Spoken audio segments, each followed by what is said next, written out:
Good afternoon, welcome to the Market Wrap, number 133, Stuart Williamson here at the helm. Thanks for watching. Why do we do this? Just to reassure clients and potential clients that we have an inkling or some modicum of an idea as what's going on out there, and to let others who might be thinking of buying know. This week we look at what we believe are the best buy locations for residential property in 2023 and the rationale for so. This is all based on Zoopla research. Please do like, subscribe, and look at our other channels, podcasts, Instagrams, or complete the more details form at the end of the Market Wrap. We believe apartments and urban areas are set for a comeback as buyers prioritise affordability and value for money. Affordability and value for money will be the big key. They will be the drivers of the housing market for 2023. These two factors are going to flip the flight to rural and coastal areas, which has dominated the housing market in recent years. They're beginning to reverse. Instead, apartments and urban areas, which lost some of their popularity during the pandemic as the nation began to search for more space in idyllic locations, are making a comeback. According to Zoopla's Executive Director of Research, Richard Donnell, he says the dynamics that have shaped the housing market over the last 5 years are shifting. We expect affordable urban centres to fare better than average in 2023, but the inner London market may require another year before it's ready to rebound. But why are urban areas becoming popular again? This is influenced by higher mortgage rates, household incomes, and the actual level of house prices. Buyers are being priced out of the more expensive markets, preferring to look in areas where houses are more affordable. Increasingly keen to secure homes in urban settings where jobs are being created and more services are available. Buyers are now showing a stronger preference for towns and cities. We believe at APW that the tide is turning on the desire for coastal and rural areas. The popularity of family homes in city suburbs and commuter areas is also rising, with demand for homes in these areas climbing to above average levels over the last year. So how are rising mortgage rates affecting where buyers choose to live? Mortgages are currently needed to buy 7 out of every 10 home purchases. Higher mortgage rates are currently affecting what many people can afford to buy, as they mean more income is needed to secure a sale. The more expensive a market, the greater the number of households that are priced out of that market. This in turn weakens demand, leading to fewer sales and possible price reductions to secure those sales in those areas. In affordable markets with lower average house prices, the opposite is true. Why do we believe affordable markets will fare better in 2023? Well, as demand for more affordable areas increases, these markets are likely to fare better than their more expensive counterparts in terms of price falls over the coming months. Many housing markets have recorded house price gains of 25.4% over the last 5 years. That's above the level of consumer price inflation at 19% and average earnings at 22%. Over the same time period, economic growth, good affordability and low mortgage rates have all enabled above average price gains over the period. For example, the Oldham postcode area recorded the highest price increases in 2017 at 47%, while Newport, Swansea and Bolton also enjoyed high valued gains. However, we expect house price growth to slow in these higher growth markets in 2023, with UK house prices are predicted to fall by an average of potentially 3 to 5% over the next year.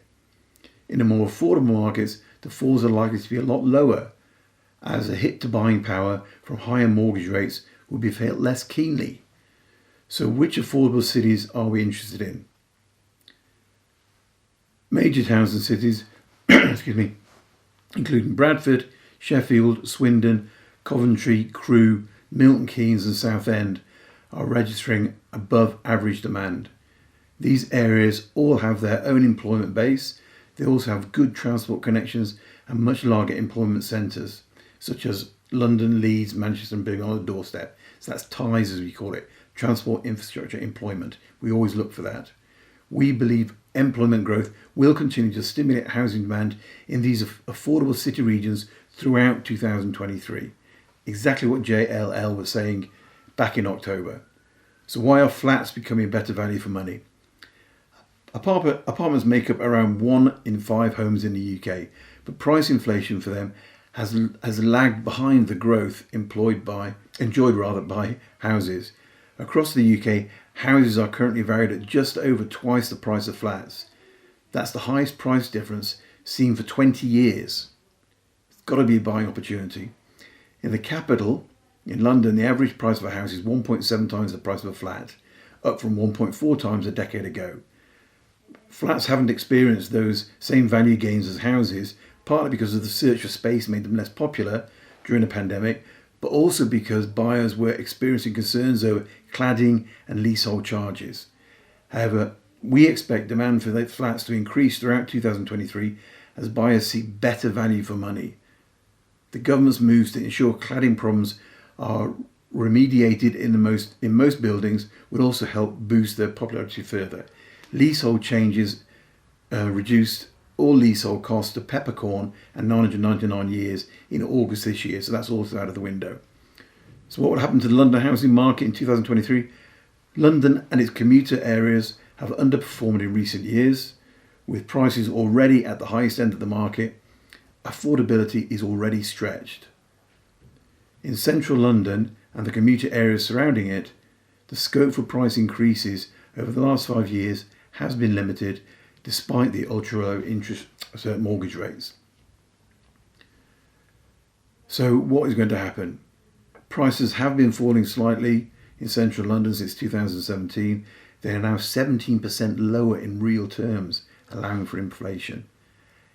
Having said that, earnings have been rising at a faster pace than prices since 2017, which is slowly improving affordability. However, average prices remain high by national standards, and of course mortgage rates are now higher than last year. We expect the inner London housing market to rebound soon, but this requires a further improvement in housing affordability, so it will be some time. In the meantime, we expect London house prices to register on an average price fall of between 5 to 8% in 2023 in certain areas. Okay, not all areas. This would improve affordability alongside our expectation of lower mortgage rates, which we've already covered last week. We also believe that a resurgence in employment growth will be the trigger for a turnaround in its underperforming market over the next 1 to 2 years. So, in the regions, cities, small cities, look at that. In London, choose your areas carefully. There are some good buying locations. Overall, it's not houses that are going to be you should be looking at perhaps, it's flats. So thank you very much for listening. Do appreciate it. Please do subscribe and share, like, all that sort of stuff. Now, finally, I want to give a shout out to the National Health Service here in Cardiff. I'm just here for Christmas. Boxing Day, my face is swollen up. You may think I'm looking pretty fat. It's actually, as well as being fat, it's actually my face swollen up. And I found that it was too painful to eat. So I called the NHS dental healthcare line. Within an hour and a half, I was in the surgery, having my tooth cleaned out, getting some antibiotics, get a new filling put in, and it cost me £15. People criticise the NHS for being such a mess. That is amazing. And thank you very much. I hope you have good experiences with them too. Thank you for listening. Do take care. See you all next week, hopefully.